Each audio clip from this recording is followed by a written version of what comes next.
Good evening, my friend. How are you doing? Dude, if I were any better, there'd be two of me. Nice. How about you? I am well, sir. I am doing well. As you know, nobody else out there does yet, but I just feasted myself on some good Indian cuisine. And Yes. I have. I've been there so many times now, they know me when I walk in the door. Good stuff. So anybody out there that's listening at the moment, Merch Masala, Somerset, Kentucky, there in the old Tradewind Shopping Plaza. It used to be Bray's Diner, and I think before that it was... I have no idea. It's right beside Rose's. Yeah, it's the old Rose's Cafeteria. So, and it is phenomenally good. It is good, and I will say they're not afraid to bring the heat. Because Yeah. I ordered mine spicy, and it actually was spicy. I'm not saying inedible, but I've been to a few restaurants where I ask for spicy, and then I have to ask them to give me some more hot peppers to put in it. It's good stuff. So it's good stuff. And I mean, the food is so tasty. They're super, super, super friendly. Also, I will say this, everything that's on the menu, of course you can get, but if there is something specific that you would like that they don't have on the menu, just talk to them and say, hey, do you guys have this? And most of the time they can accommodate. So it's just a really, really, really good new restaurant here in town. And I'm stoked that we have it. Yeah. Yeah, it was quite tasty. I had the lamb curry, and it was pretty good. Pretty good stuff. I got the other day. I got palak paneer, and dude, that was some good stuff. I had not had paneer before, I guess, and it was really, really, really good. The texture was good, flavor was good. Yeah, I was very impressed. I liked it. Yeah, paneer. That's the cheese stuff, right? It is. Yeah. Yes. Yeah. Yep. Good stuff. I like it really well. Yep. So, it's been a while since we've sat down behind the mics, but there's been a lot that's happened since the last time we sat down behind the mics. Quite a bit, yeah. So I think it was before Thanksgiving last time, or right around that time? It was right around. Actually, it definitely was before Thanksgiving because we were all quarantined during Thanksgiving. So it was definitely before Thanksgiving. It's been before Yeah. So crazy stuff. Insane things have been happening, that's for sure. So I feel like we were doing well, or I guess we were moving in a good direction through the spring and summer. And then seems like as soon as the weather started to turn a little cooler, everything fell apart. Not just like I'm saying, like COVID numbers have started going through the roof. We went from like low single digits of infection rate in Kentucky, and we are, I think I read yesterday that we had topped 30% now in our infection rates. So that's lovely. Between businesses that are open and people, I guess, going back and having the family get-togethers, holidays, and then the new variant that and I guess it's new to, I mean, it's new because we haven't talked about it since, last time, the Omicron variant. So yeah, we've got some crazy stuff that's happened, and this stuff is spreading like wildfire. And it came home for us. We ended up getting it in our lovely little house here. Yeah, and I hated to hear that, man. Yeah, and I mean, we were like, you and I we were planning on another episode, like we had dropped the Thanksgiving episode, and then we were going to do a Christmas episode like really quick thereafter. Yeah, and then it was like, yeah, we can't do that because COVID. So myself and two other people in the household ended up with it. And I'm telling you, dude, it's crazy. It's weird. It's the weirdest sickness I have ever had in my life. I did get to spend a lot of time down here though, in the studio. Like I lived in this room and the adjacent room for like a week and a half, like 10 to 12 days, something like that. Wow. So the cool thing is we got the dumbwaiter, so like my wife was sending me food up and down in the dumbwaiter, anything I needed. Like Nice. There was no contact whatsoever. I'm like, hey, can you send me down like something to eat? And she's like, yo, what do you want? And I'm like, it doesn't matter. It's all texture. It's because I can't taste anything. Wow. So yeah, I mean, it was interesting. It was, the good thing is that I guess it didn't hit me hard enough to where like, I wasn't like, needing to go to the hospital or anything like that. I had fever for a few days.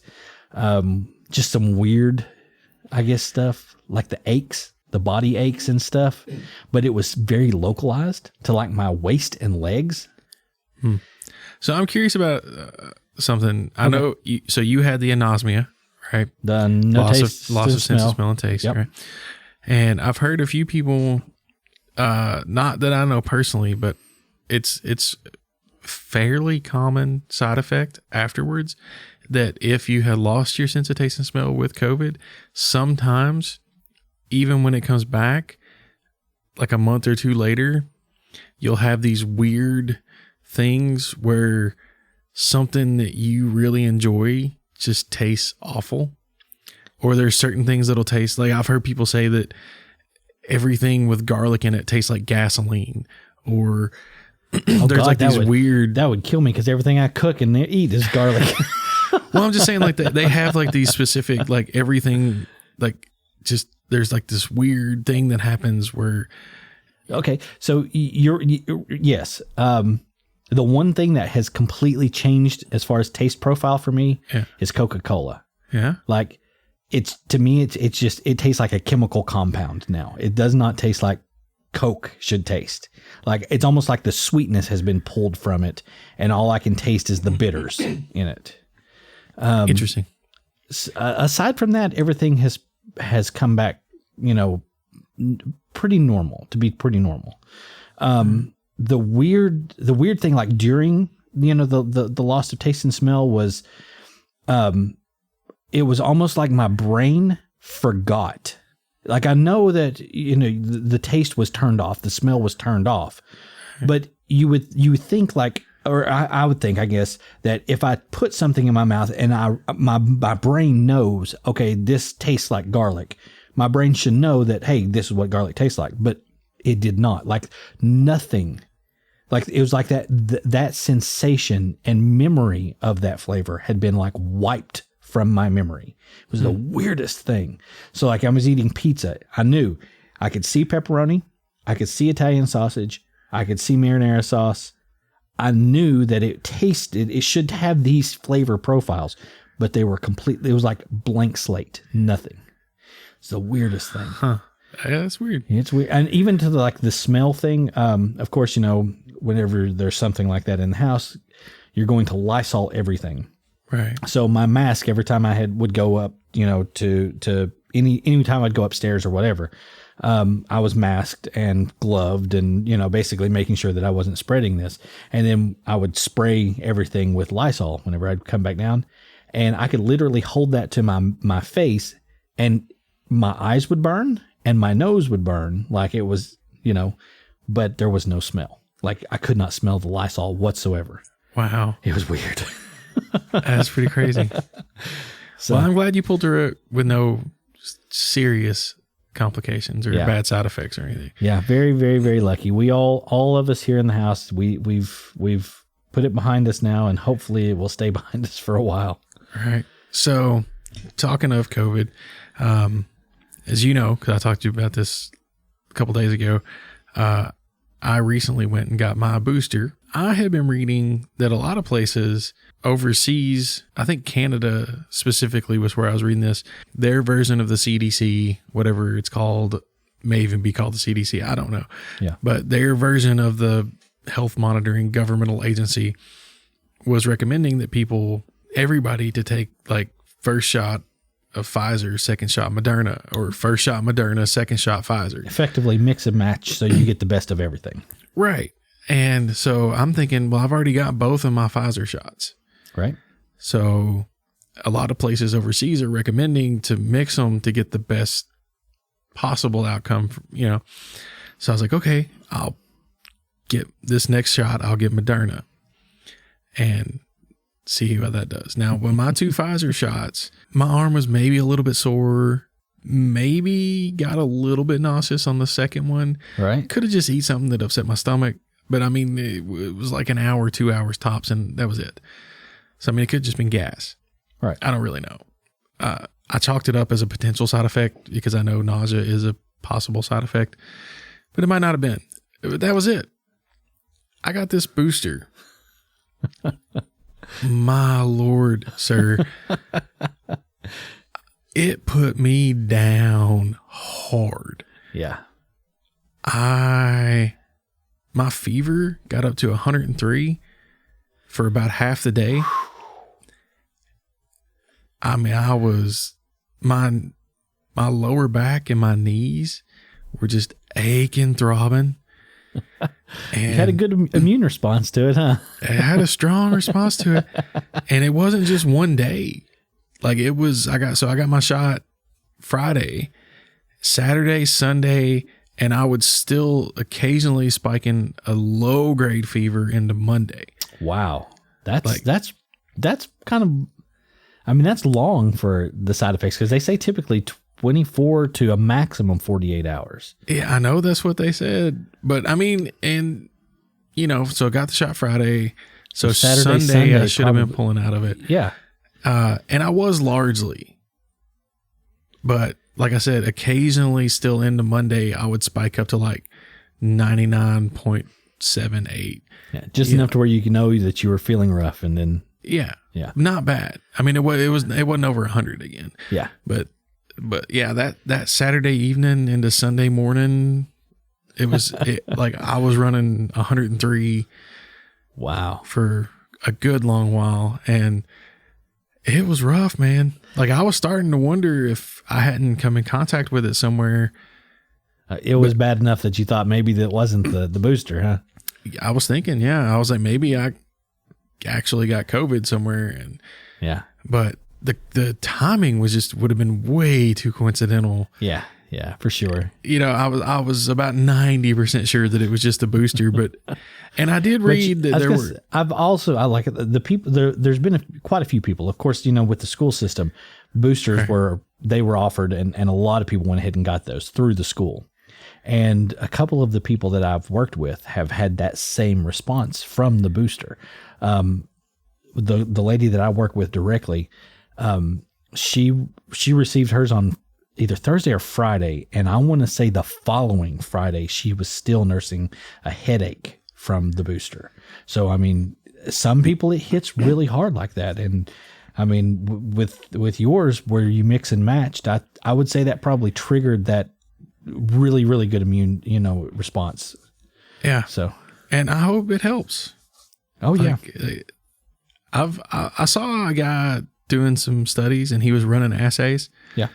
And he took his own blood samples after his first shot, his second shot, and his booster. Right. And was running the assays to see what his response numbers were on the whatever Graphomajon test thing that they used. It looked like one of those DNA things, you know what I'm saying? Like it had like the 20 needles that all go in at once. And, so that's what but anyway, he read his numbers, and then he had a bunch of his friends that were all, I don't need to get no vaccine. I done had the COVID. I got natural immunity. Right. And so he ran their blood samples too. And after his first shot, I think the number he said, was something like anything 2 or more than 2 is like a good immune response. Right. And so after his first shot, it was at like a 1.7 or a 1.8. After his second shot, it went up to like a 3. Oh, nice. And then it came down gradually after the second shot. And then when he got his booster, it went up to like a 5.5 or something on the booster, which kind of surprised me. I didn't expect the booster to push it higher than the second dose.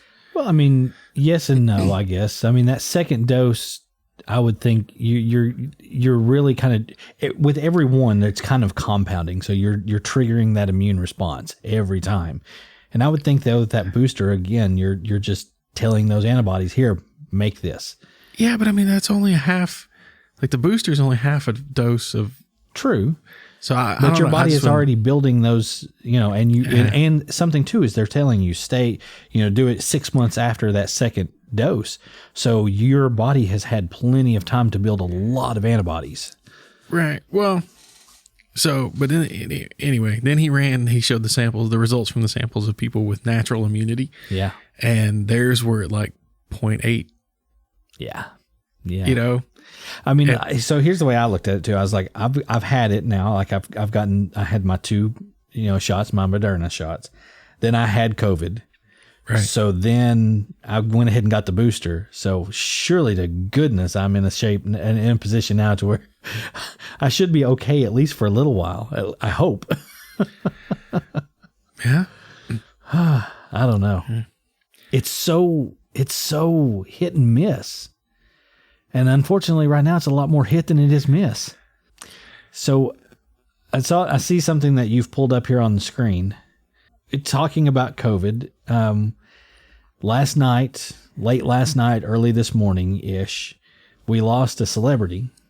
And they're saying that was COVID related. Well, that's kind of the rumor that's out there right now. So Meatloaf. him. Yeah. Okay. Yeah. Meatloaf. He passed. And of course, he was one of my favorites. I don't want to say like one of my favorite artists out there as far as a musician goes. He was amazing whenever it came to his, he coined the rock opera. That was his thing. And his music it fills its own little niche. There's nothing else out there that's quite like it. But he will always be Eddie to me because, I'm a Rocky Horror fan, and I like to my bones, I'm a Rocky Horror fan. And it really made me sad today to hear of his passing. It was. It's a sad thing, and it really hit me. Like, I mean, there's always celebrity deaths. Yeah, you always hear about celebrity deaths, but it just seems like we've had a significantly higher than average number of celebrity deaths very, very recently. Yeah, and I gotta say, kicked off by one that. Okay, none of these deaths have impacted me. Right. Like, I'm not emotionally distraught from any of this. But the one that has been the most significant of the deaths to me was Betty White. Of course. Like, right before he did, like December 31st, she's like, nah, I'm out. Yeah. 2022, and I just don't think I'm going to play your game. I saw somebody put it in a way that I think she would appreciate. Because if you ever know her, she did have a slightly blue sense of humor, did Betty White. Yeah. And they were like, don't be sad. Don't think of it as like 2021 took down Betty White. Think about it like this. Betty White grabbed 2021 by the throat and jumped up and went to DDT it and said, "You're coming with me, bitch," and took 2021 down with her. That's right. So we had her, and then we lost, like, not too long after that, Bob Saget. And that one was just out of the blue. Completely out of the blue. Yeah. There goes America's grandma and America's dad. Yeah. I mean, within 2 weeks of one another. Yeah. Crazy. And then crazy. Another one I heard about today, I don't know when it happened, but Louis Anderson. I think it was earlier today. Like earlier this morning. Yeah, they're saying him was cancer related, I believe. Oh, really? I didn't know he was suffering from cancer. Wow. Yeah. And then not that long ago, we had, I'm looking through the list here, but I can't remember the guy's name. It's a African-American actor, first African-American to win Sidney Poitier. Yeah. I was like, it's a French name. Yeah. I couldn't remember. Yeah. Sidney Poitier. There he is. Absolutely. He passed recently too. It seems like there was one more big. I can't find it in this list. Maybe not, but I mean that's big though. I mean, like you say though. Yeah, I mean usually you get 3 a year, right? Three or four big ones. Yeah, and I mean we're not even a month in, and we've already got like 5 down. I mean, yeah. So Betty, whenever she passed, of course, my wife, she was out and she wrote me and she was like, I think I just heard Betty White died. And I was like, that's a lie. She has died in every year for the last 20 years. There has been a rumor that Betty White has died. So when I finally actually did turn on the news and was watching it, they were like, oh yeah, and we wanted to make sure, we wanted to confirm before we announced. And they're like, Betty White has passed, of course, and the tributes started, and they started doing her history. And I mean, her work, I mean, she was in the industry like her entire life. Oh yeah. I want to say she was 17 when she started, young, yeah, and 99 when she was done. Mm-hmm. That's a long stinking time. Yeah. And someone said it best. They said you really, really have to look at someone's legacy when they are 99 years old and it's still too soon. Right. I was like, that is absolutely right. And, the things that she did, the humanitarian things with the animals and all of that, her comedy, that she had no boundaries. Like there was nothing that she would not do. Like from, Snickers commercials where she was, tackling people to, being in like, there was a movie where I want to say it was not Lake Placid, but something like that was Lake Placid. Was it Lake Placid? Yeah. She was the one that kept feeding the alligator to get it bigger. Yeah. So, I mean, there was stuff that there was nothing that she couldn't do. She was an amazing woman. And I got to say, I mean, you're right. Like I said, America's grandmother. And she was pretty awesome. Pretty flippin' awesome. But yeah, I don't know what to say. I hope that 2022 kind of lets loose a little bit and takes his claws out for at least a little while. So there's a clip. I'm not going to play it, but I just pulled it up because I couldn't remember. I just wanted to make sure I was saying the right other actor. There's a clip with Betty White and Ryan Reynolds, who happens to be another one of my favorite actors. And I can't remember what it was for. I think it was for a TV show that they were both on. And she's like, Ryan Reynolds comes up and he's like, oh, Betty, I'm so glad to see you again. I'm glad we're working together, blah, blah, blah, blah. She's like, don't ever speak to me and go get me a coffee. And he's like, ha, ha, ha, ha, Betty. And she's like, and it's Miss White. And he's like, come on, Betty, don't be like that. She starts like yelling at him to, how dare you approach me and talk to me, and you just go get me a damn coffee and shut up. Right. And then, what's the pretty girl from Speed?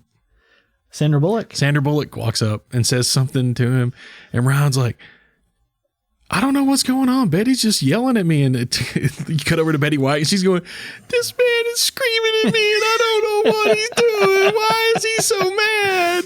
And Sandra Bullock starts like, Ryan, what is wrong with you? This woman is a national treasure. How could you? So, he proposed to her as well. Like he was like, you know what? I'm holding out for Betty White. Oh, I didn't know that. Yeah. So Ryan, he's like, because they were together in The Proposal. That was the movie they were together in. And he was like, he's like, I don't usually post about ex-girlfriends, but Betty's special. And he sends her these happy birthdays, and he was like, I'm holding out for you. One of these days it's going to happen. And she was like, no, I don't think so. You're not Robert Redford. And because she's like evidently holding out for Robert Redford. So, but yeah, I mean, she was so funny. She was so funny. This morning, whenever my sister-in-law wrote, and she was like, here, I'll just read it to you because it was phenomenally. I was like, this is perfect for my brother because it's exactly the way he is. She said, she wrote me, she goes, life with your little brother. And I said, oh God, what's he done now? And she says, I text him to tell him Meatloaf died, and he asked if I meant the singer. So I told him, no, the actor, duh. And I was like, really? He's a nut. She goes, he then said he thought maybe I meant a dog named Meatloaf died. We don't even know anyone with a dog named Meatloaf. So I was like, here's the thing. We got to look at this as we live in an era of icons. We have shared a spark in time with the likes of Freddie Mercury, Betty White. We have spent time with Garcia, Jerry, and we've been, here with these people that have absolutely made the stars look dim, right? So if you live in an era of icons, sometimes these people that we lose, that hurt's going to be as iconic. It's going to be as big. And I feel like that's kind of where we're at right now. So a lot of these people that we have grown up with, Bob Saget, Betty White, Sidney Poitier, these people are now leaving us, and it sucks. Epically sucks. I've never felt that way about celebrity. No, ever. Like, I mean, I remember the first one vividly. Your first big loss? No, not me. Oh. But I just remember like the first one, the first big loss for most people my age. Right. Was Kurt Cobain. Right? Yeah. Like 90, whatever, 97, 8. No, 93, 94, wasn't it? I have no idea, dude. Yes, I like their music. That was fun. Grunge, all whatever. But I just don't understand the whole, like, people my age, when they found out that he had killed himself, I was looking at them going like, what the hell is wrong with you? See, and I was never a huge Nirvana fan, but I remember watching MTV and Kurt Loder talking about the death of Kurt Cobain. That's what I remember about that. But I mean, like, it doesn't matter when or who, or I just know Kurt Cobain was the first one that a lot of people my age experienced. Yeah. But even after that, there's been plenty of other artists that have passed, and I just don't understand. Like, I mean, yeah, I said, Betty White, but I'm not tore up about it. No. But I mean, I know people when I was in high school, when Kurt Cobain died, I mean, they were beside literally themselves. in the floor bawling their eyes out. Yeah. And I'm like, what is wrong with you? See, now I've never had that kind of an emotional response to someone's death, like, a celebrity death. But I mean, there have been people that I guess have been a big influence, like, especially like musically, because that's kind of, my thing. So, right. Like, I remember exactly where I was at and what I was doing whenever I heard Jerry Garcia died, because he was a huge influence. And the music we were playing at the time, we had tickets to go see them in Atlanta, and he died before we were able to go see him. I mean, that was one of those big events. It was like, oh crap, this is the end of an era. So I remember that one. I remember Michael Jackson. I remember exactly where we were at and what we were doing whenever one of my buddies, he texted me and said, hey, Michael Jackson is unconscious. They don't know if he's going to live or die. And he was already dead at that point, but they hadn't released it. Right. So I remember that one, quite vividly as far as where I was at and what was going on. But yeah. Tom Petty, even David Bowie. I mean, none of those. Yeah. Like my favorite musician, a couple of my favorite groups. Right. I don't know. I can say musician, but Pink Floyd, Rush. I really like Rush. Neil Peart. I know exactly. Like, I was in this house working on drywall upstairs, building this house, whenever it came across the radio, and I was like, oh crap. I mean, do I think it sucks that Rush isn't going to put out any more albums and they'll probably never tour again? Yeah. Sure. Do I really, am I really emotionally distraught that Neil Peart's gone? No. Right. I mean, like, I just don't understand. I guess I don't know. Maybe I don't have that empathy, or that whatever that part of the brain is just missing for me, but I just don't care. Yeah. Like, yes, it sucks that they're not going to put out any new music. Oh, well. Yeah, exactly. They've got a whole catalog that I can listen to. Yeah, they've got a bunch of music that I can listen to, and there's going to be other artists that were inspired by them that are going to put out music. This is true. Very true. Very, very true. I think to me, and I don't know if they've ever said it or whatever. And maybe that's it. I don't get into music like that. Like, I don't know who influences who, and right. But like Coheed and Cambria, reminds me a lot of Rush. I can see that.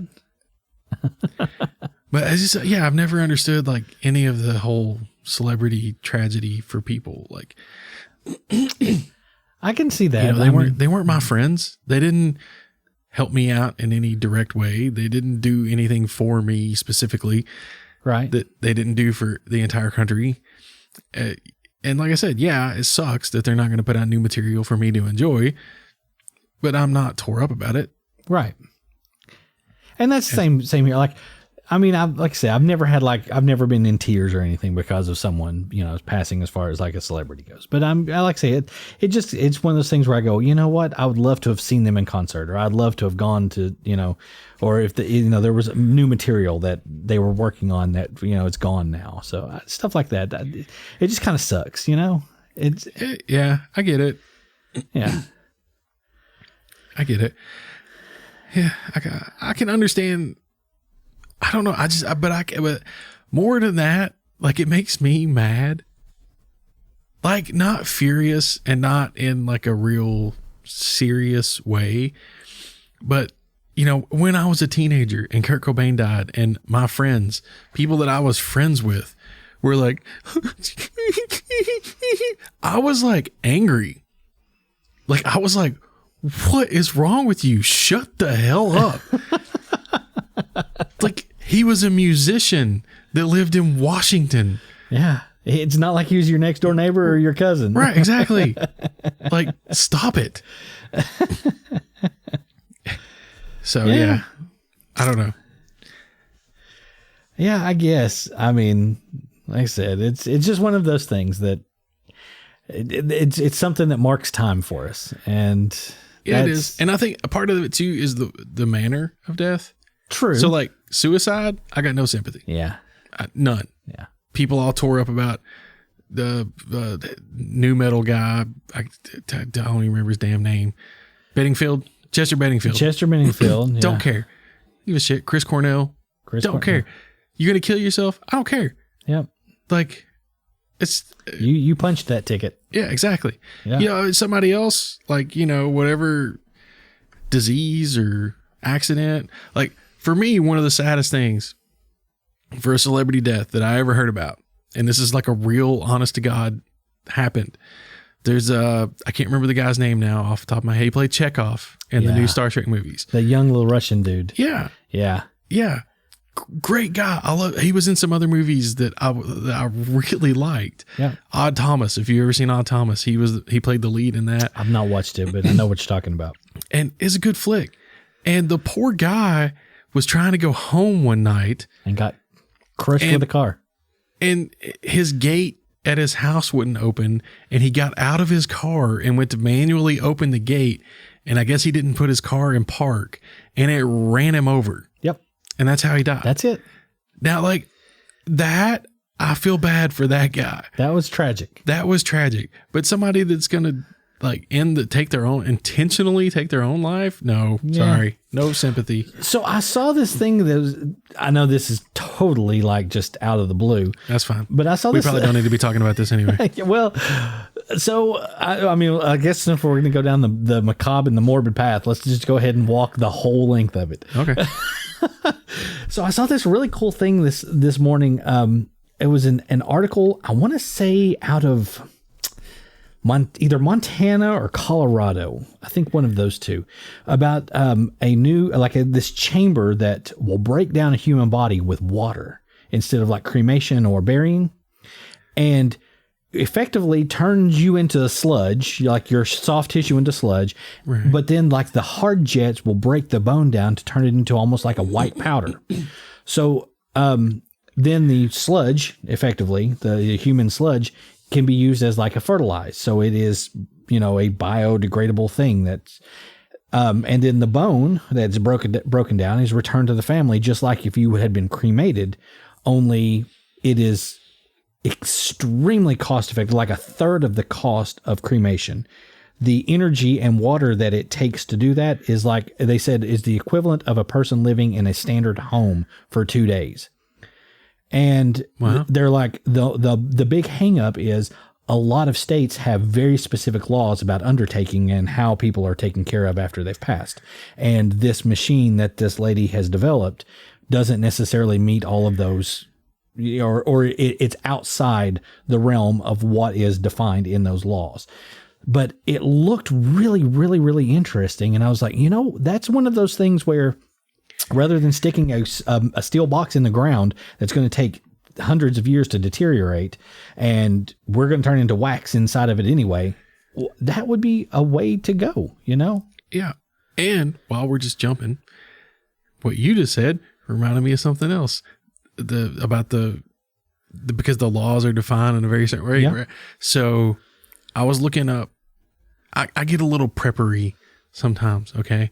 Like my little foil hat goes on and I get a little, I was like, preppery. What is that word? I get a little like doomsday preppy, and I'm figuring out all this stuff. So the other day I got to thinking, we probably need to look at a new fire extinguisher. Yeah. Cause you're supposed to keep them updated every 5 years or whatever. Ours has to be done every year. Well, but because of the job we have, of course, and we have to have a certain number in our home and stuff. So. Yeah. But according to the UL on the thing, they're good for like 5 years usually. Yeah. So I was looking at fire extinguishers and I found this one it's great. It looks like a slightly oversized road flare. Oh yeah.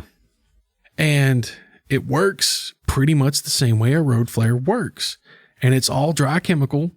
So as long as you don't use it, it's good. Yes.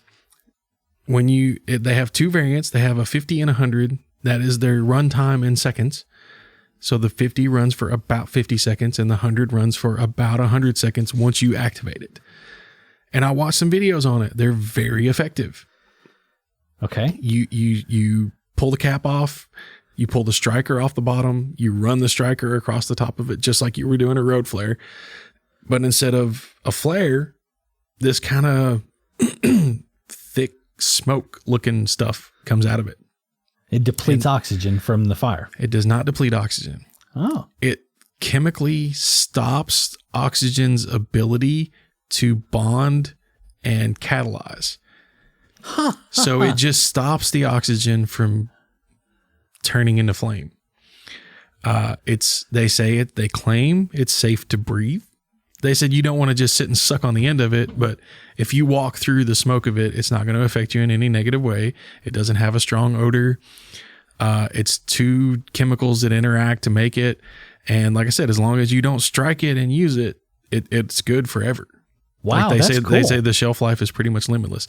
The problem is they can't sell them as fire extinguishers to a lot of places because of the laws. Because the laws are written in such a way that a fire extinguisher has to be a gas cylinder with a pressure valve and a rubber hose coming out of it. Yep.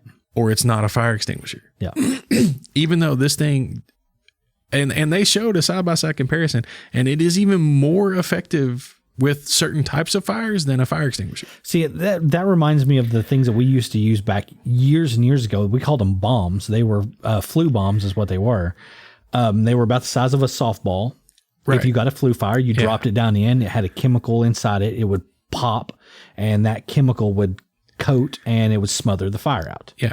But those could not be sold as a fire extinguisher because of the law, but it was sold as a tool to be used by fire departments to help control and manage a fire. Yeah, and you can buy those in hardware stores and stuff to keep by your fireplace, and you can actually take those and just chuck them in your fireplace if you get a flue fire, and it'll go up the flue and put it out that way too. Yeah.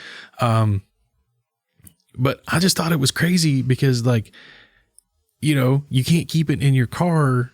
Like if your job requires you to have a fire extinguisher in your car, even though this thing is more effective at oil and gas fires than a fire extinguisher, because it's not considered not classified a fire extinguisher. You would fail a vehicle inspection. Yeah. Wow. And I was just like, that's ridiculous. You've got a better, safer, longer lasting option that takes up less space and you can't use it. It's crazy. We pigeonhole ourselves a lot. And I mean, I don't know. It's weird that we do those things. And I don't know if it's because those laws are set up specifically for an industry, or if they have just been used in those ways for so long that it's hard to rewrite that and change the wording simply because it's become a standard. I don't know. It's weird. Very, very, very weird. Yeah, it's Tundra. It's crazy. No, Or tundra. No, I can't remember the Element. That's the one I was looking at. Yeah, Element that's cool. fire extinguisher. That's very, very, very If cool. anybody out there is interested, they are expensive though.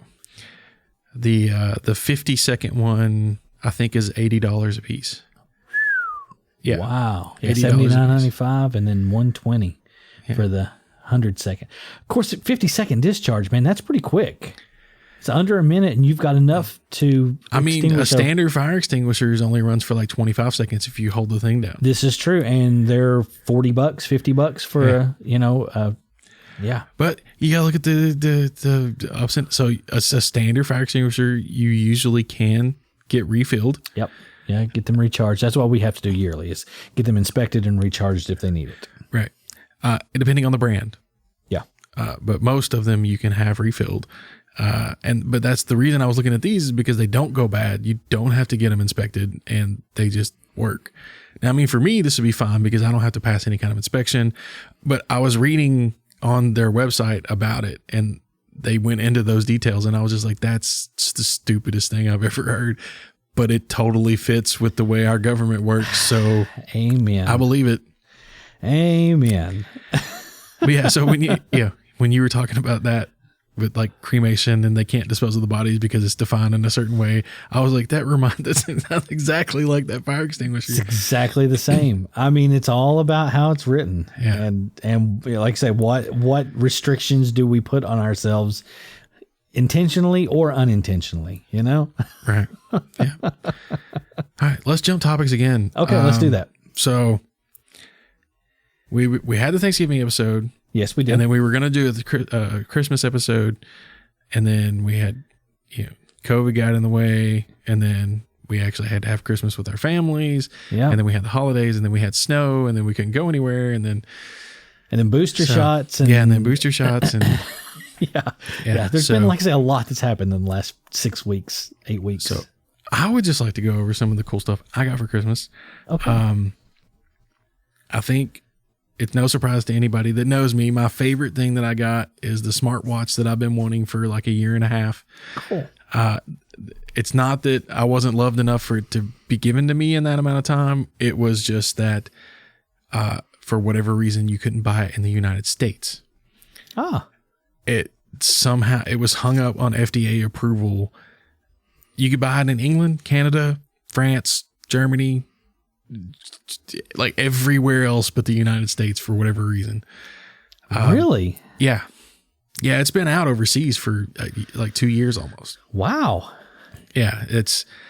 But anyway, it's a smartwatch, but it looks like a traditional watch. It's got analog hands. Whenever you walked in with it, I thought it was just a traditional watch because it's got just a faced watch. It's got mechanical analog hands, tick, tick, tick, tick kind of hands. It's got the white hash marks on the face for the minute increments and all that stuff. It looks just like that. But under the hood, if I was to take it off my wrist, it has an O2 sensor, an ECG, heart rate sensor, so it can monitor all that stuff. Right. While I'm sleeping at night, it keeps an eye for any kind of breathing irregularities. So it can alert me when I wake up if I've had signs of sleep apnea. That's all kinds of cool stuff. Yeah, it's a really cool little thing. I do like it a lot.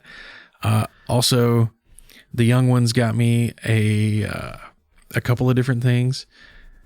So they got me some different like teas of the world.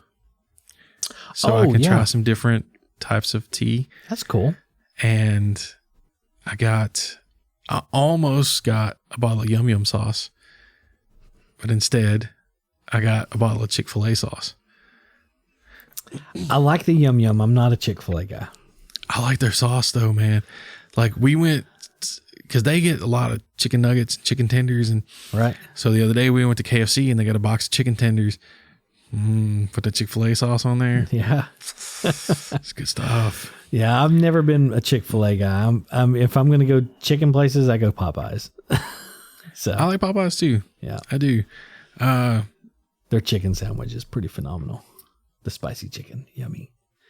And just in case anybody out there doesn't know the difference, if you order the spicy chicken sandwich with no sauce, you don't get the spicy chicken sandwich, because the only difference between the regular and the spicy is the sauce, and and that's what makes it spicy. And it's good. The spicy sauce is good. Yeah, it is. I like it. What else did I get? I got some stuff for my doomsday preppy side. Yep. Got some fire starting implements and a small. So I'm coming to your house whenever the end of times come, because I'm just going to say you seem to like you're a heck of a lot more prepared. I've got MREs. Yeah. Not a lot. Got a couple of MREs. I went and bought a buddy heater. Yeah. I got a kerosene heater. I got wood. Got a fire pit. Yeah. Got all that stuff to build a fire. So like, okay, when we built the house here, like, we built a storm shelter. It's, underneath the front porch. It's this vault, effectively. It's concrete all the way around, floor, ceiling, walls. Yep. I got that too. So I think I have decided to, in that room, because right now it's just got stuff from where we built, just stuff in it.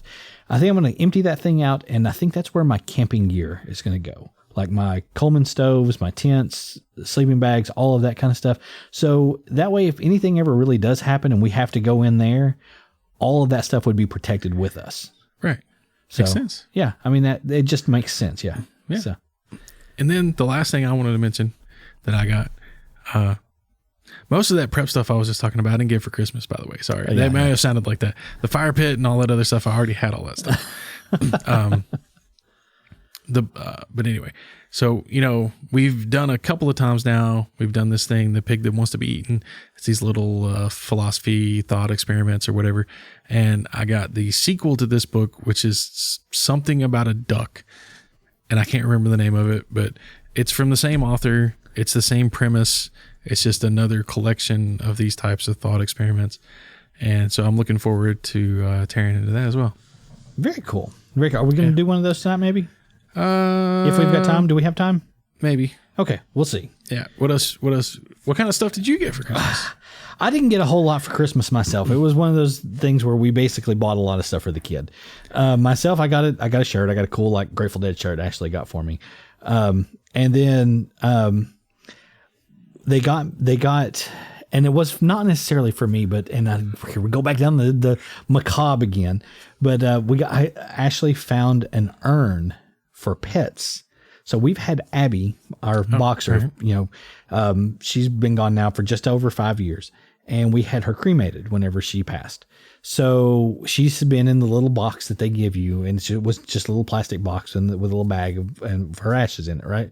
So she found an urn, this beautiful bronze urn that is specifically made for pets. Got little paw prints of it, and now Abby is in her forever place. So it was really nice. That was kind of like, yeah, that was it. Now the big thing though, like I said, I didn't get a whole lot myself, but we got a bunch of stuff for the kid.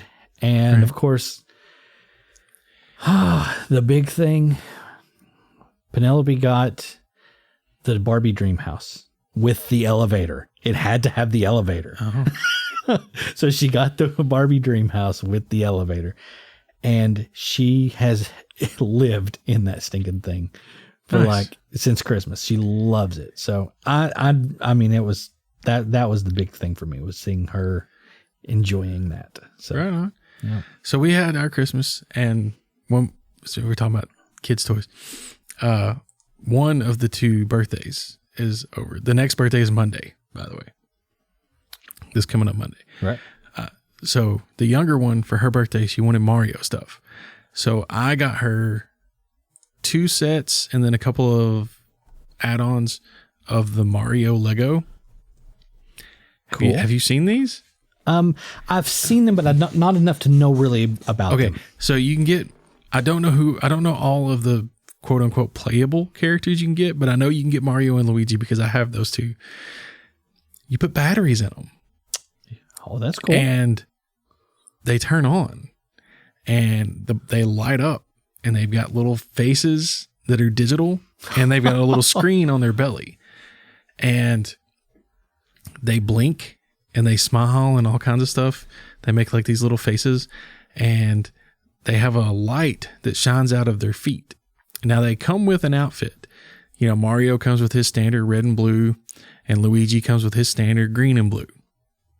Right. But you can buy extra power-up outfits like Fireflower and Cat Bell and Frog Suit and Tanuki Suit. And first off, it's funny because you have to take off their regular clothes. And so when you do, they both go like, "Ooh." That's cool. And then you put on their power-up suits, and then it'll go like, bloom, bloom, bloom, bloom, bloom.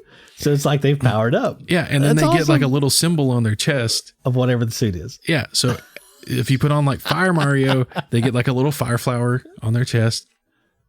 And the sets that they come with have different stuff. They've got like a cloud that you can go on, and these little gears that you can sit on, and you can turn one gear and it spins the other gear. Yeah. And there's like a little teeter-totter thing, and there's like a little thing that spins around, like the little fire wands. Yeah.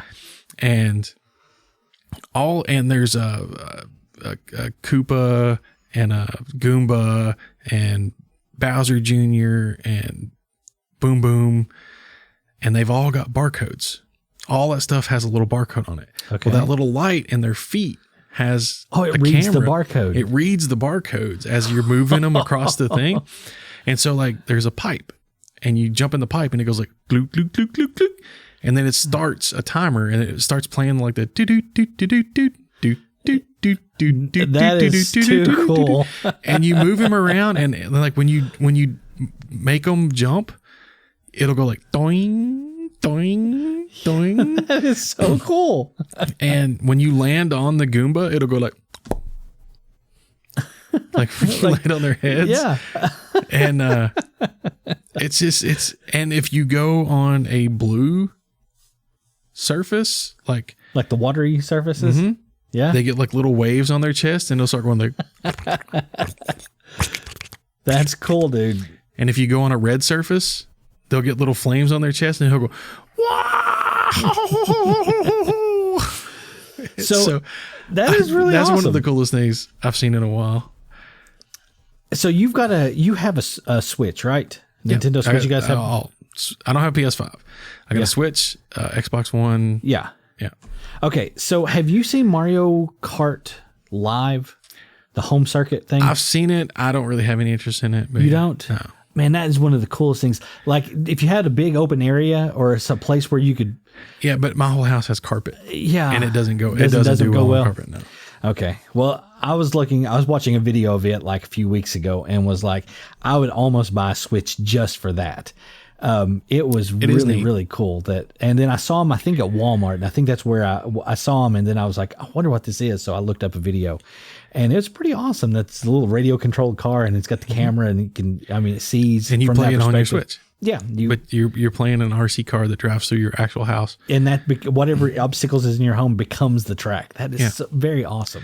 It is neat, but yeah, it doesn't like carpet, and so. Yeah. Okay. But anyway. But yeah, the Switch is cool. Switch is really cool. It honestly is probably my favorite console. Is it? Yeah. One of the girls upstairs ended up getting a Switch for Christmas, and Oh, nice. I had to set everything up, and do the year's worth of whatever. What did the Yeah, Nintendo Live or whatever. Yeah, whatever it is. The amount of games that are available on that was phenomenal. It was really good. Yeah. Like just the downloadable stuff. That Yeah. was, If you just pay for the Nintendo Online it's like access or whatever, $30 or something. it's $30 like that. bucks a year, and you get a bunch of NES Classic and SNES classic games Yep. for free, included with that subscription. Yeah, it was really awesome. Yeah, but we've been playing Yoshi's Crafted World, Bowser's Fury, Mario something. Yeah, and we got the new Pokemon Diamond. So yeah, we've been playing a lot, playing a lot of games. Yeah, like I said, I haven't played on a console in so long that I don't even know if my fingers still work that way. But I don't know. It looked really cool though. It was pretty awesome. So yeah. All right, let's wrap it up. Let's tear into one of these. Pig that wants to be eaten. All right. 100 experiments for the armchair philosopher. Yeah, and we are going to hit number 73 this time. That was what was pulled up on the random chart, correct, sir? Yep. Number 73 is the randomized. Page 217 if you're following along at home. Being a bat. Do you want to read? Do you want me to? You can. All right. What is it like to be a bat? Try imagining it. Perhaps you see yourself being very small, bat-shaped and hanging upside down inside a cave with hundreds of your friends. But that isn't even coming close. What you really seem to be imagining is that you are inhabiting the body of a bat, not, quote, being a bat. Try again. If you're finding it hard, one reason is that, as a bat, you have no language. Or if we are a little more generous, only a primitive language of squeaks and cries. It is not just that you have no public language to articulate your thoughts. You have no inner thoughts, at least not any that employ any logistic concepts. Another reason, perhaps the hardest of all, is that bats find their way around by echolocation. The squeaks they emit work a little like radar, letting them know that what objects are in the world by how the sound rebounds off objects and back to them. What is it like to experience the world in this way? It could conceivably be the perceptions the bat has are just like our visual ones, but that would be very unlikely. A third reason, even more outlandish, is that the bat sees a kind of radar screen like that in an aeroplane cockpit. No, the most likely explanation is that to perceive the world through echolocation is to have a kind of sense experience totally different from that of a human being. Can you even imagine or begin to imagine that? So that's the end of the experiment. And then we go into some explanation. I want to hold off on the explanation. Yeah, for sure. That does bring us some interesting thoughts. One of the biggest things to me is I just saw not that long ago a news story, a video story about a guy who was born blind and has taught himself to echolocate. Using clicks, though, doesn't he? Yeah, but that's what they use too. They use clicks. Yeah. But yeah, he uses clicks, and he can even ride a bicycle. Yeah. Through an unknown obstacle course.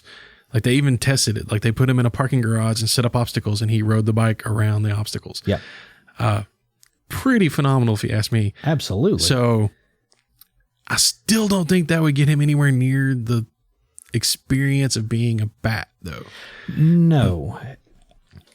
This is, I mean, I don't want to say extrasensory perception or anything, but they have this sense that is unlike anything that we have ever experienced. And, you know, through the development of that sense, being able to hear something, you know, hear a sound bounce off of an object, even a moving object, like say when they're in flight and they click, you know, or they make squeak and it bounces off of a bug in flight, they're able to pinpoint that. They're able to get pretty stinking close. Mm-hmm. That's phenomenal. I mean, that is absolutely phenomenal. I know there are other animals that are out there that uses this, the beluga whale and things like that. They use the sonar and the echolocation to bounce sound off of items. We use sonar in our, you know, underwater like submarines and things like that. But again, these are things that, I mean, like animals have developed. We have developed a technology that mimics this, but to actually experience it ourselves and to have that intrinsic thought process that goes along with it, that's not something that I can even start to imagine. Yeah, see, I don't know how you could imagine being something else. I mean, it's like what they say. It's in that first sentence or paragraph there. Almost, it's inhabiting. You're thinking about what it would be like for your consciousness to inhabit a bat body, not what it would be like for you to be a bat. Right. And most of the things, like even each other, when we're talking to one another, like I can imagine what it would be like to see through your eyes, but that's still my consciousness in your shell. Well, and we have a similar shared experience, maybe not exact, but we're both people. True. So we have that common background. But to take yourself into the being of something completely alien, I don't even know. It's so abstract and so far removed from anything that we could really experience that I don't know that you could ever really. I don't know that thought experiment is something that you could ever really dive into and understand fully. Right. Yeah. Because when I think about it, they're right. Like I think about me inhabiting a bat's body, kind of like the Sword and the Stone. Right. You know, when they turn worm, when Merlin turns himself in worm into a fish and a bird and a squirrel, and it's still them. Right. They're just, their form has changed. Right. Yeah, exactly. It's polymorph. So, yeah. There you go. For all the D&D geeks out there, it's all it is polymorph. Yeah. But to become, that's different. Yeah. I mean, because you would have to. First thing that so let's just break down. You would lose all. Well, that's the thing. Conscious thought. I mean, let's take it. Let's take it to the base level. First, to be means that you lose everything that you have known, and whatever their consciousness is, that's what you now have. Right. Do we understand that? No. We know what they do. We can see what instincts drive them, but do we know their thought processes? Not really. No. So that, without having that basic knowledge, there's no way that we could even start to know what it would be to be something else. Well, I know if I was trying to be a bat, probably the first thing I would do would be to poop on my own head. Okay. Well, you ever seen the videos of them? Yeah, I mean, they're hanging around and they hang upside down and they poop upside down. Yeah. That is a skill I have not even contemplated before. Oh, God. I'm dying over here. I've damn near killed my co-host, ladies and gentlemen. Like, how do you poop upside down without pooping on yourself? You got to be a bat to answer that question. Well, right. I'm just saying, I would probably immediately crap in my own hair. Yeah, I don't know. It's crazy. Like that, just, I don't know. And then flight.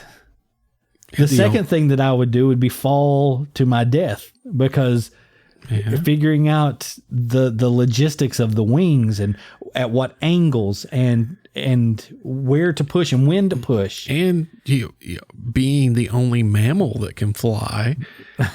Yeah. It's not like you got a lot of places to turn for advice. That's right.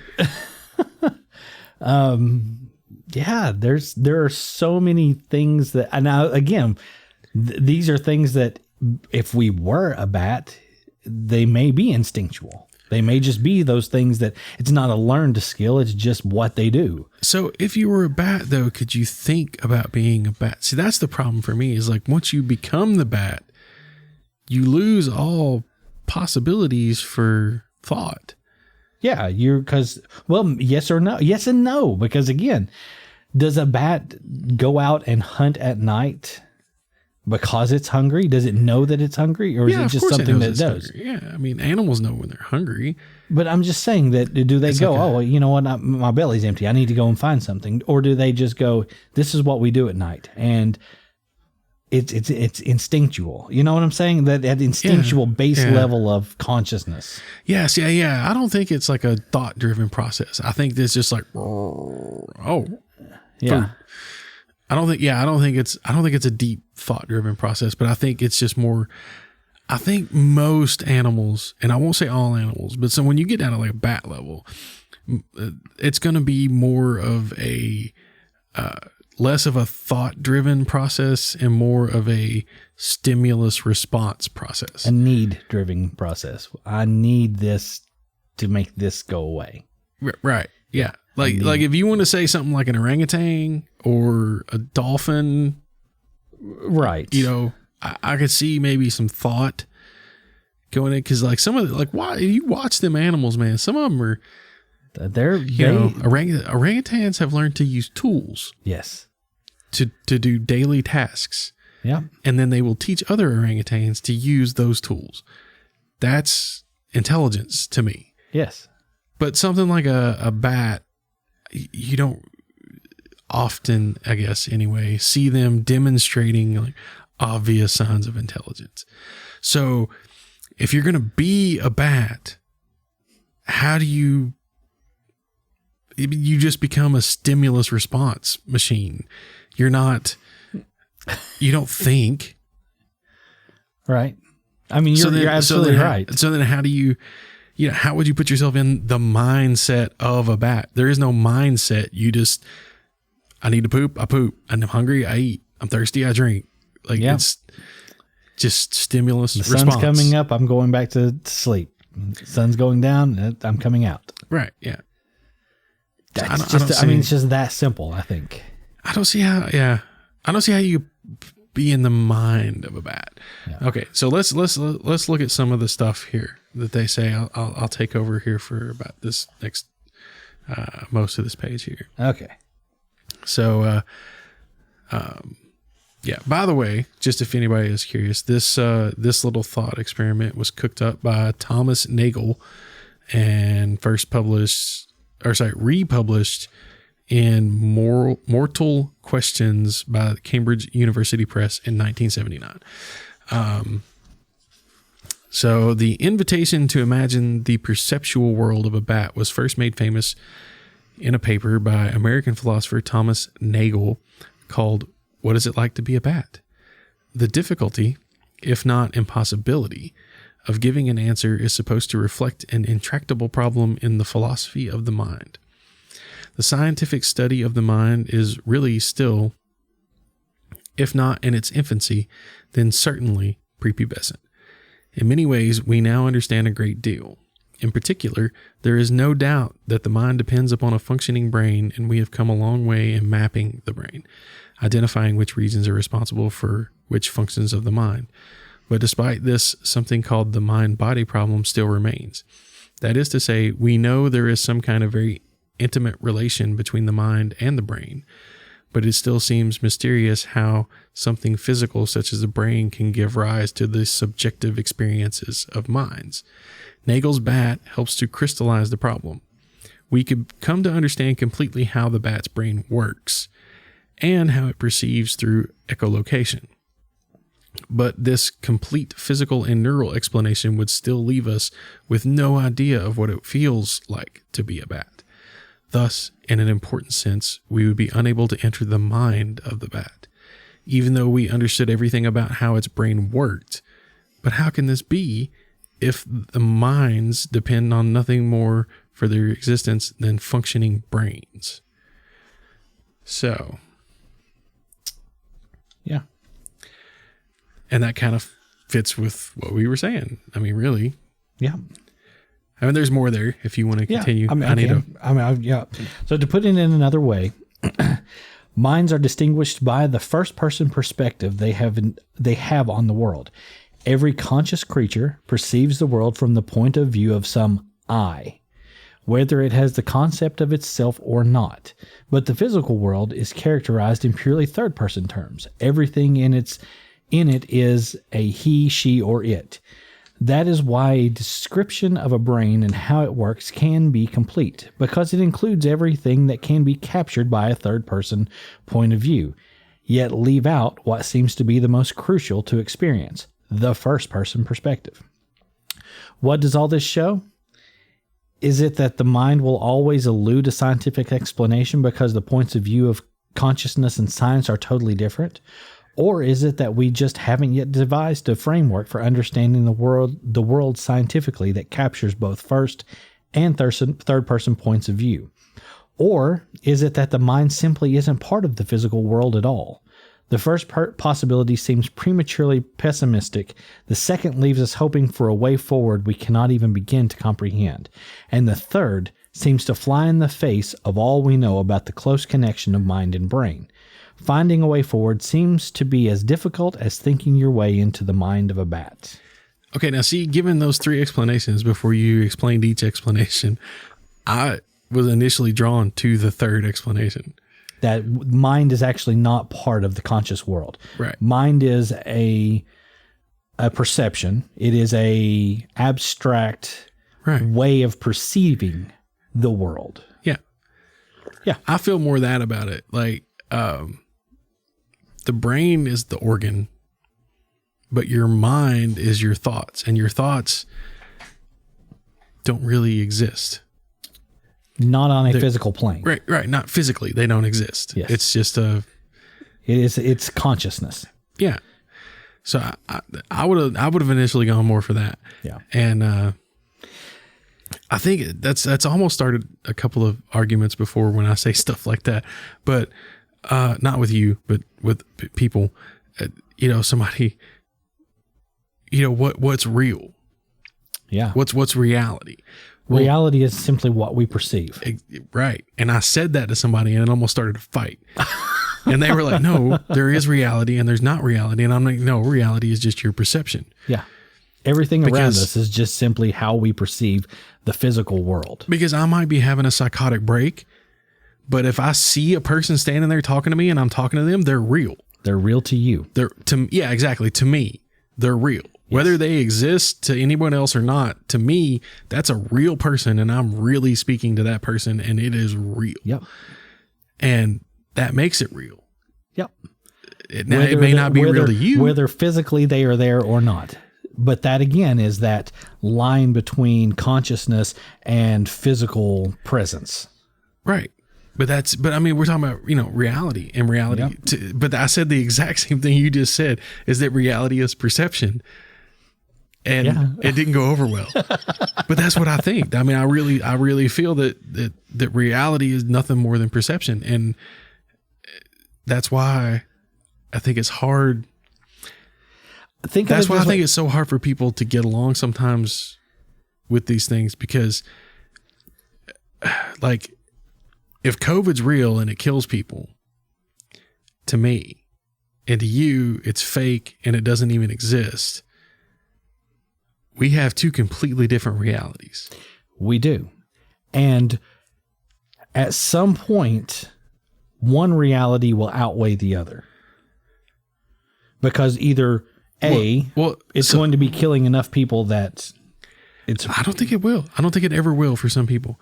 Like, I know I'm not going to pull any names into this, but if I was just speaking to a friend of mine a couple of days ago, and that friend was talking about one of their friends, and their friend had gone on this 15, 20-minute rant about how COVID was all made up. It was fake, that the CDC was starting to lose track of its own records, and they were letting it slip that most of the deaths weren't even related to COVID. They were caused by underlying conditions, and how it was just the Democrats using it to try to grab power away from the people and make a bigger government.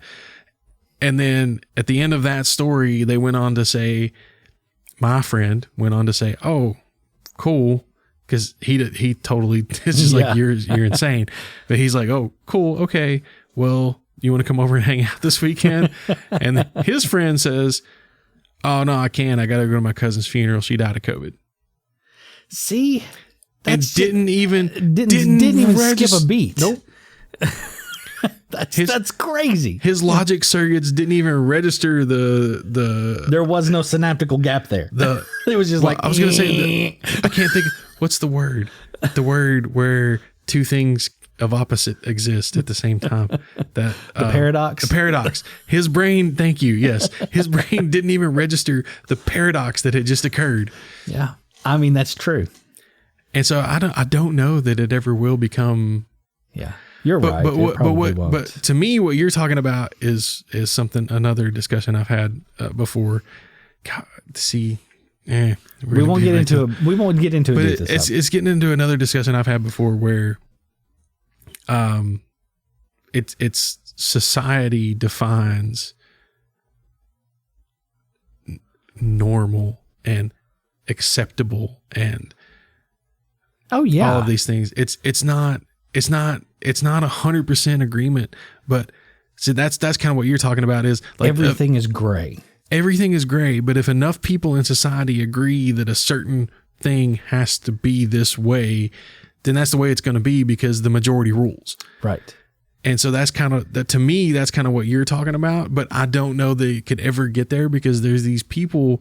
There's the outliers that no matter what, these are the people that deal in absolutes. These are the people that could be in the hospital dying of COVID. And they'll tell you that it's not COVID. It's not real. Yeah. That COVID's faked. It's a hyped up flu and there's nothing serious about it. Yeah. I mean, but those are those people. And I don't think we can ever get to the point where it's going to be,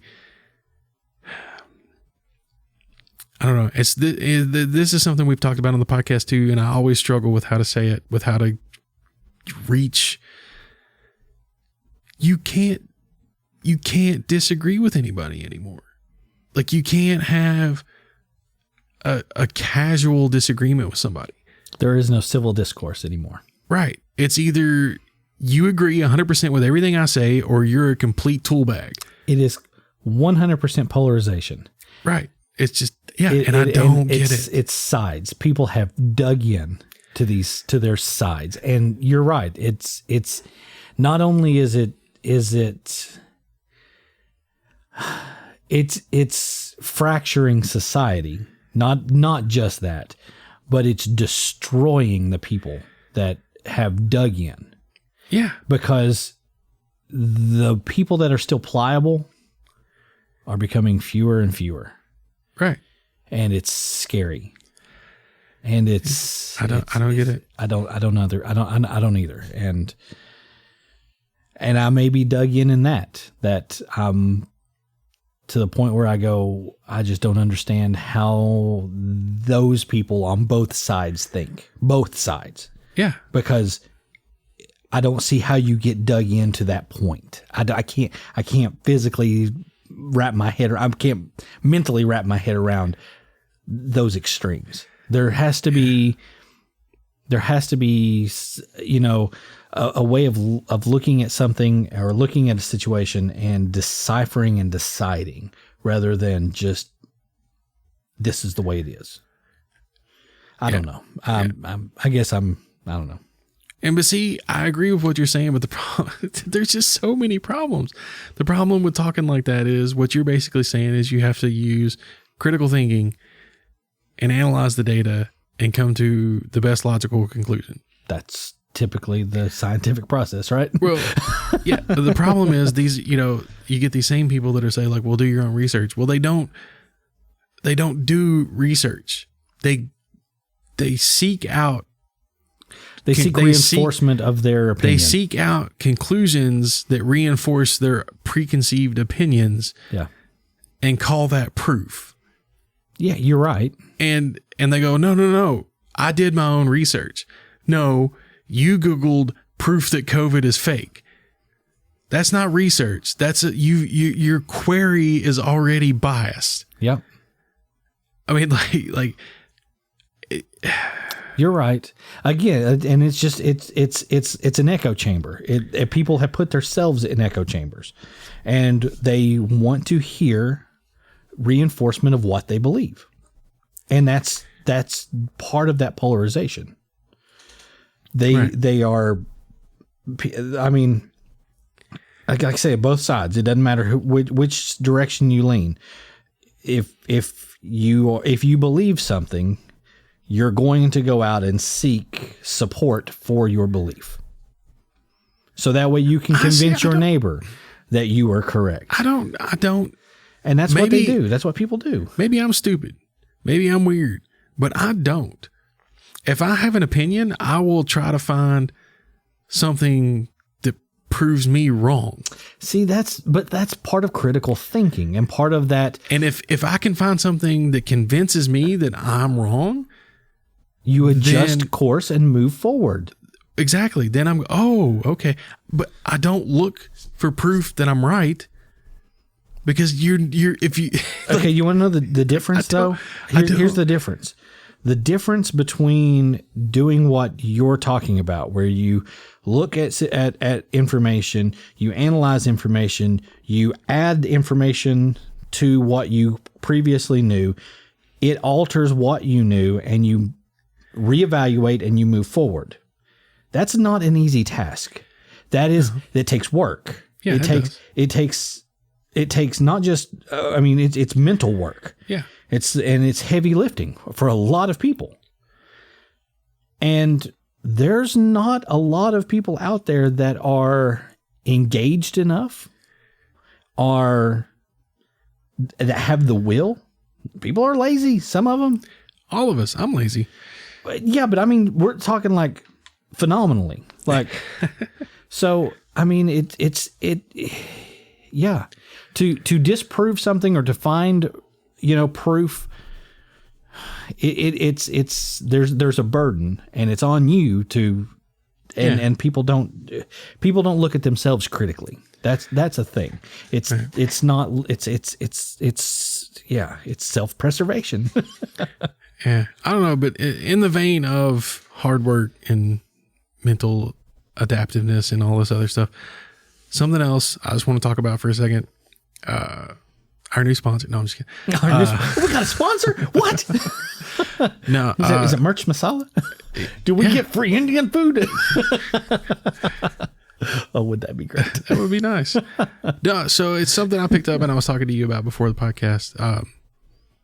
I have decided to go ahead and pay for an app that will help. Hopefully, they got a lot of, it's a very broad app. They have a lot of stuff, but I'm hoping to take out of it. I want to learn meditation. Yes. And how to deal with anxiety and how to be more mindful, more present. Yeah. So those are 3 of the things that I want to focus on. And they have a lot of other stuff. They have stuff to help you sleep. If you have trouble sleeping, they have, things that they have stuff you can listen to help you fall asleep. They have programs that you can listen to that kind of teach you things about what to do at bedtime to prepare yourself for sleep better so that you're more ready to sleep. They, and all this stuff like meditation, they have stuff that walks you through step by step. Because I don't know. Right. How do you meditate? I used to do some meditation years ago, back whenever I was like a teenager, late teens, early 20s. But it's been that long ago. Right. Well, I mean, they have step-by-step instructions like this is how you meditate. Yeah. And it walks you through it. And they have stuff for, like I said, anxiety. Like they have strategies to help you deal with anxiety and all this different stuff. And so I'm really actually kind of excited. So that's one of my big things. And I'm doing it here, recording it, because this is one of my goals for the year. So you're putting it out there. So that way. Right. Yeah. You're sending out those vibes. I'm stating it here on the record that's one of my goals for this year is to learn how to meditate, practice meditation, and hopefully learn some other stuff to help me deal with anxiety and to be a more present and mindful person. Yeah. Yeah. It's not an easy task. Because we've gone through Thanksgiving, Christmas, and now we just passed New Year's. So I'm not going to say it's my resolution for the year, but that's one of my primary goals for this year is to learn those things, to acquire those skills. Awesome. If any way I can help, let me know. Well, I'll have to learn what I need to do first, and then we'll see. Okay. But I just wanted to set that out there. Do you got anything that you want to put on the record or no? You don't have to. I know you're on the spot with that because we didn't talk about it. We didn't talk about it. So since I was quarantined, since I spent a lot of time down here, Right. I've picked up the guitar more. Right on. And I've always, I enjoy playing and things like that, but it's always just been pick it up, pick around a little while, set it down. I've never actually gone into like the how do you get from one point to the other and like getting better at playing. And that's one thing that I've really been doing over the last few weeks is I have been sitting down with various programs, watching people and learning. And that's what I'm going to do this year. I really want to focus on getting better. I mean, I love to play. It's something I enjoy, and I want to be good at it. I want to be good enough at it that I can say I'm proficient. I don't feel like I'm proficient. I feel like I chop around a lot. Oh, boy.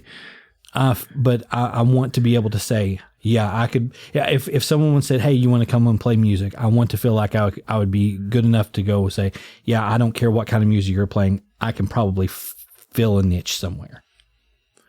Well, if you chop around, then I must put on mittens and smack it with a rubber mallet. No, because you're way better than me. No, I appreciate that, but no, I feel like like I said, I know a few chords. Right on. Well, I want to say there's one thing that you've been doing. I thought you might talk about it, but I'll just plug it. The 365 photo challenge. I thought that was really cool. Oh, and I've been enjoying that. That was just something that was just random too. I was like, that I'd never even know I didn't know it was a challenge. But it's something a lot of photographers will do when they are like you're talking about with the guitar. Yeah. A lot of photographers will do that in a vein to push themselves to learn and grow as a photographer. Is to do a daily photo shoot and learn new techniques, learn new editing methods, learn new, it's not just take a picture every day. It's learn something from those pictures. Yeah. See, I'll tell you where I got it, where I saw it initially was one of my favorite artists, Dave Gilmore. Right. His wife is a phenomenal. She's a photographer. She's a poet, writer. She's a songwriter. She does a little of everything. That was something that they did. I think hers was called Something in My Eye. And she did like one photo per day for a year. And I would catch like one every now and then, and it would have like a number out of 365. And I was like, is she doing this like a everyday thing? And then like I kind of looked back and I was like, dang, there's a lot of pictures and they're really good. So first of the year, I was like, I think I'll give that a try. Right on. So, well, thank you. Yeah, I've been enjoying it. I gotta say. Awesome. Thank you. Right on. Well, I think that's a good place to wrap it up, man. We're at least caught up with the holidays. Yeah. We didn't say anything about MLK. No, but I did see that Harriet Tubman is going to be the first lady on a U.S. coin. Not lady. African American. Yeah. Sacagawea's. Oh yeah. First African American. Yeah. Lady going to be on a coin. Yes, and I did see that the other day, so that was awesome. Okay. Yeah. Yeah, you're right. Sacagawea was on there. Yeah. Okay, so let's wrap this thing up. So facebook.com/groups/2mindspodcast if you want to look for us on Facebook. Drop us a note and like anybody will. Let us know what your goals for 2022 are. Yeah. Put them out there so that way we can we'll check back. We'll encourage you. I promise you this: if anybody posts it on our Facebook or Twitter page or sends us an email with it, I will check back in with you in December at some point in December and see how you're doing on your goals. That's awesome. Do it. All right. You can find us on Spotify. You look for specifically Jeremy Ham or Jason Claywell. Make sure you put quotes around those. Or Two Minds Podcast. I think you can look for us that way as well. But to really find us, it's the names, right. Jeremy Ham or Jason Claywell with the quotes around them. Yep. You can find all of our episodes, because we're still paying for it, on our hosting site, Podbean. That's twominds.podbean.com. And you can shoot us a tweet at twomindspodcast. I have not looked at Twitter in like forever. I check it. We don't get a lot. I don't see. I think it was because it was so political there for a while. The Twitter thing was, and I just was like, yeah, I'm not doing that. Oh, I just don't Twitter. So, but if you do send us a tweet, it will get seen by one of the two of us. So, oh yeah, I check it. I just don't. I don't interact much. Oh, you know what? I liked this episode of just kind of hanging out and just chatting. This felt good. It, like no pressure, just kind of just talking. I liked it. Yeah, I do. Yeah, for sure. I enjoy